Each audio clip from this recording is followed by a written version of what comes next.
ওরা বারবার বলে ভাই পুলিশ তো খারাপই। আমি অনেককে নিজের হাত দিয়ে তুলে রিক্সায় তুলে দিয়ে সে যে কি ভয়ঙ্কর স্থিতি আপনি চিন্তাও করতে পারেন। মানে তখন সে পড়ে যায়, কিন্তু আমরা তাকে বারবার আনতে গিয়ে আনতে পারি না। আপনারা জানেন যে বাংলাদেশের যে কয়টা জায়গায় সবচেয়ে মানে আন্দোলন সবচেয়ে বেশি দাবানলের মতো ছড়িয়ে পড়ছিল, সেটা অন্যতম স্পট ছিল যাত্রাবাড়ি কাজলা এলাকায়।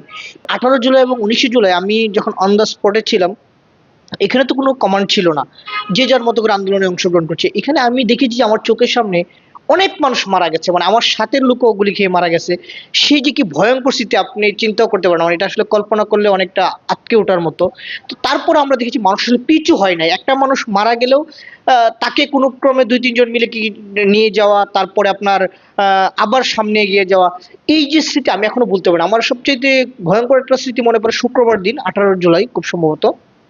সেদিন একেবারে ফ্লাইওভারের এই অর্ধেকটা অংশে উঠতে অবস্থায় সেই জায়গায় আমরা দেখেছিলাম যে মানে আমাদের সামনে থেকে অনেকগুলো ছেলে সামনে চলে গেছিল। সেখানে একটা ছেলেকে যখন গুলি করে মানে গুলি করে তখন সে পড়ে যায়, কিন্তু আমরা তাকে বারবার আনতে গিয়ে আনতে পারি না, কারণ পুলিশ আগাচ্ছিল।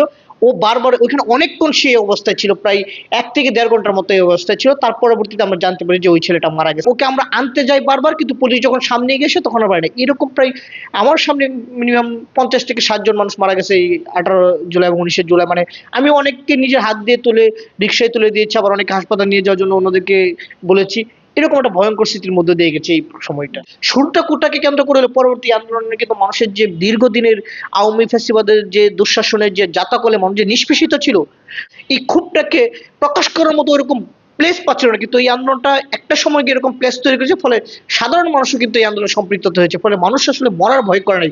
অনেক বাচ্চা আপনি দেখবেন, আমি সবচেয়ে বিষয়টা আমার কাছে যে বিষয়টা খুবই বিস্ময়কর লাগে, যাত্রাবাড়ি এলাকায় আমার চোখের সামনে অনেক মানে কি বলে পথ শিশু, যাদেরকে বলে আমি তাদেরকে টুকাই বলবো না, পথ শিশু বলবো বা সুবিধা বঞ্চিত, এরকম অনেক ছেলে আমার চোখের সামনে মারা গেছে। এখন এই ছেলে তো আসলে কোটাও বুঝে না, কিছুই বুঝে না। তবে এই ছেলেরা যখন আমি অনেককে জিজ্ঞাসা করলাম, তখন ওরা বারবার বলে ভাই পুলিশ তো খারাপই, পুলিশরা তো আমাদেরকে বারবার মানে ঝামেলা করে বা আমাদেরকে উপর অন্যায়ভাবে আমাদেরকে মারে বা বারবার বিভিন্নভাবে সমস্যা করে। তো তাদের ভিতরে পুলিশের প্রতি তাদের একটা ক্ষোভ ছিল, বা রাষ্ট্রের প্রতি তাদের যে রাষ্ট্রের যে বঞ্চনা তাদের প্রতি একটা ক্ষোভ ছিল। ফলে তারা তো কোটা বা সরকারের পতন এগুলো কিছু বুঝতো না, কিন্তু তারাও কিন্তু আন্দোলনের সামনে থেকে নেতৃত্ব দিচ্ছে, এবং সামনে থেকে মানে তারা কিভাবে আপনার মানে বুলেটের সামনে বুক পেতে দিয়েছে, আপনার সেটা না দেখলে আপনি কখনো বিশ্বাস করতে পারবেন না। মানে এই গণ অভ্যুত্থানটা আমি যদি এক কথায় বলি, এদেশের সাধারণ জনগণ এবং ছাত্র জনতার, এটাকে কোনো ব্যক্তি বা কোনো গোষ্ঠী বা কোনো নির্দিষ্ট কোনো সংগঠনের বলা যাবে না। একে নেতৃত্ব দিয়েছে বা সামনে আন্দোলনকে সংগঠিত করার জন্য আমাদের ছাত্র অধিকার, ছাত্রদল,